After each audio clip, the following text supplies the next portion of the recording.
አባት ትሰግጣለህ? የታባቱ በጣም ደስ ብሎኛል። ዛሬ ረጅም እንደሆንኩኝ ተሰምቶኛል። ማርያምን እቺ ከፍተን አዶናይ አባት የኔ አባት አዶናይ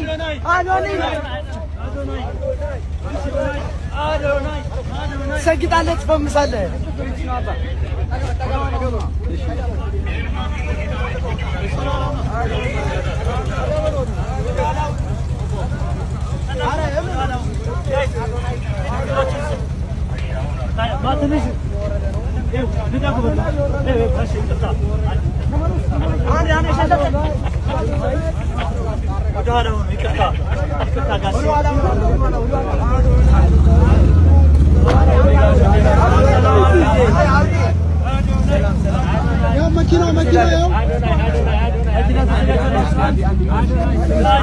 በኋላ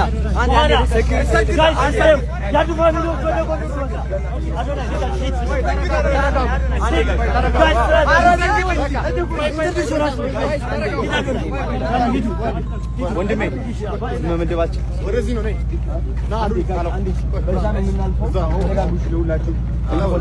አዶናይ አልተቻለም። በቤስ ሞቲቬሽን ኮንተንት ዘርፍም እንግዲህ አሸናፊ መሆን ችሏል። በርካታ ሞቲቬተሮች በተሳተፉበት በዚህ ውድድር አዶናይ አሸናፊ መሆን ችሏል። አዶናይ በተለያዩ ስራዎቹ የሚታወቅ ሲሆንም በተለይም አነቃቂ ንግግሮቹን በመናገር ይታወቃል። አዶናይ በድጋሚ እንኳን ደስ ያለህ መልእክቴ ነው። ስለ አዶናይ አሸናፊነትም ምን ትላላችሁ? ሀሳባችሁን አጋሩ። እንግዲህ አዶናይ ይሄን በመሰለ መልኩ አሸንፎ ሰባብሮ ሪከርዱን በእጁ አስገብቶታል ማለት ነው ዋንጫውን። እንግዲህ በነገራችን ላይ አዶናይ ማን ነው ካላችሁ አዶናይ ያያችሁት ነው። ምክንያቱም በመሰገጥ ስግጥና ማለት በነገራችን ላይ ፋራ መሆን አይደለም። ስግጥና ማለት ጀግንነት፣ መታተር፣ ታትሮ መስራት ማለትን ነው ያሳየንበት ተግባር። ስለዚህ ለአዶናይ ሞራል የላችሁም? ለአዶናይ ጀግንነት ማለት ነው ምስክር አትሆኑ? ይሄ ሰው በነገራችን ላይ ማለት ነው ገና ሌላ ብዙ ታሪኮች ያሳየናል። ብዙ ታሪኮች በእውነት ነገ ከነገ ወዲያ ደግሞ እጅግ በጣም ብዙ አነጋጋሪ አጀንዳዎች እያመጣ አጀንዳ ስላችሁ ከዚህ በፊት እንደነበረው የኋላ ታሪኩ ሳይሆን ወደፊት የሚያስመዘግባቸው አዳዲስ ስኬቶች ማለት ነው። ድንቅ የሆነ ምርጥ ነገሮችን እንደምናይ አልጠራጠርም። ምክንያቱም አዶናይ በነገራችን ላይ ስትራቴጂካሊ የሆነ እጅግ በጣም ቴክኒካል ነገሮችን በጣም በቀላሉ ስኬታማ መሆንን በቀላሉ አሸናፊ መሆንን እጅግ በጣም ብዙ ነገሮችን ማለት ነው ያሳየን ያስተማረን እንደ ምክርም ማለት ነው። ይሄ ለኛ እንደ ትልቅ ምክር ነው። ስለዚህ አዶናይ የምር ይችላል አትሉም ጋይስ? ይችላል አትሉም ወይ? አዶናይ ይችላል። አዶናይ ይችላል። በነገራችን ላይ ከሌሎች ቲክቶከሮች አሳንሼ አስበልጬ ያየሁትም አይደለም። በሁለቱም አንግል እኔ ያልተመለከትኩት የተመለከትኩበት ምክንያት አንድና አንድ በቃ ጀግንነቱን ነው። በቃ መታተር፣ መትጋት፣ መስራት፣ ተስፋ ለመቁረጥን ማለት ነው እንጂ ከሌሎች ቲክቶከሮች አስበልጬ ከሌሎች ቲክቶከሮች ወይ ደግሞ አሳንሻ ላይ ሁሉም እኔ ለኔ ዩቲ ጀግና ናት፣ ናሆም ጀግና ነው፣ ሁሉም ጀግና ናቸው። ለኔ ሁሉም ጀግና ናቸው። አዶናይ ግን ይለያል የምልበት ምክንያት ምን መሰላችሁ? አመለካከቱ። ትላንት ግዛቸው ማራኪ ወግ ላይ ኢንተርቪው ሲያደርገው አንድ ነገር ሰማው። ምንድነው ያለው ማለት ነው? እኔ ከሁሉ በፊት አስቀድሜ ያዝኩት እግዚአብሔርን ነው። ከሁሉ በፊት አስቀድሜ የተጠጋሁት ወደ እምነቴ ነው፣ ወደ ቤተ ክርስቲያኔ ነው።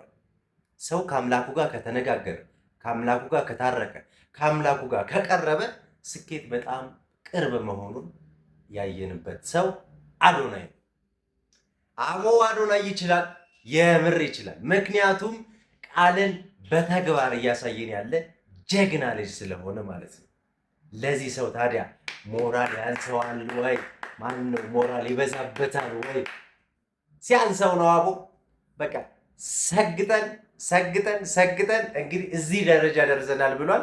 አሁንም ወደፊትም ነገም ከነገ ወዲያም ትላልቅ ስኬቶች እንደሚያስመዘግብ አንጠራጠርም። በቃ ከመካከላችን የሆነ ሰው ወጥቶ እንዲህ ሶሻል ሚዲያውን ተቆጣጥሮ በቃ ስኬታማ ሲሆን ደስተኛ ሲሆን እንደማየት ምንም የሚያስደስት ነገር አለ? ምንም እኮ ማንም ይስራ ማንም ይሁን እኮ ግን እንደዚህ ብቁ ሆኖ እንደዚህ አሸናፊ ሆኖ እንደዚህ ታታሪ ሆኖ ማየት እጅግ በጣም ያስደስታል። እኔ የሰው ልጅ ሲሰራ የሰው ልጅ ሲለፋ ደስ ይለኛል።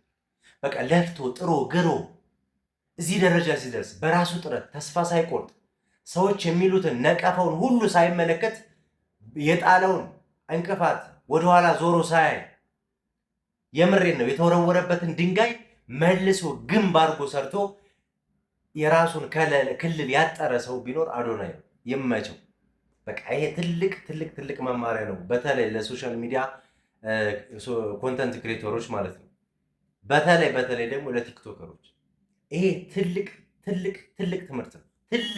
ትልቅ ምክርም እና ምን ለማለት ፈልጌ ነው፣ ሰግጠን እንፈምሳለን፣ ሰግጠን ስኬታማ እንሆናለን የሚለውን ቃል በተግባር አሳይቶናል።